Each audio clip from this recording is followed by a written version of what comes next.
Here's a drawing tip that'll improve a lot of your drawings. So what is the biggest difference we see between these three Knuckles from Sonic the Hedgehog? They're all in motion, they're all jumping, they all have a direction to them, and they're the same direction. But the biggest difference is going to lie in the hair. When in motion, if you want to create a sense of motion, a good idea is to move someone's hair. In this one, Knuckles' hair is just down, meaning he's not moving very quick. He's just kind of there, maybe slightly gliding.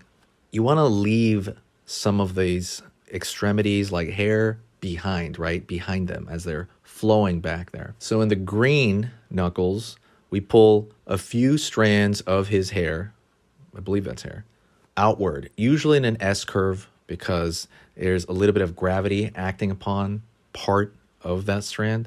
So you have the solid portion of their head, and the hair itself is what's kind of staying in place as they're moving. It's the same thing with clothing, which I can go over in another video. It's the same thing with anything that's loose and moving around.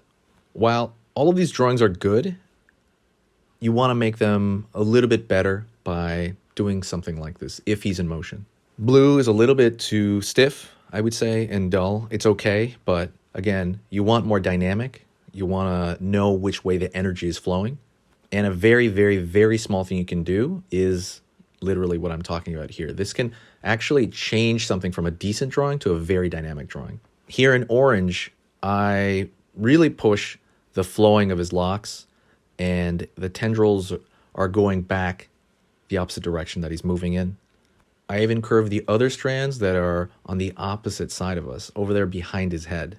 The lines I changed are minimal, very, very minimal. These are very tiny changes that can increase the quality of your drawing by so much. I don't see people do this very much, but try this out in your next drawing, see if it works. Anything in motion, obviously you're going to pull that direction. I would usually do a straight curve or like an S curve if you're dealing with something like cloth or hair. Just this simple thing can help a lot. Please share the video if you haven't. And what I want to do is I want to hear from your thoughts in the comments section. Is there a thought or a drawing aspect that you want to talk about? And I'll make a video on it. Also, if you want a reminder, you can always just screenshot this to remember. Another good idea would be to going back to some of your old drawings and toying with some older things that maybe now you've improved and you're able to improve upon those little drawings. Anyways, thank you very much. Hit the subscribe. Also, let's do another lesson together. So stick around. We'll do another drawing lesson, a very quick one, really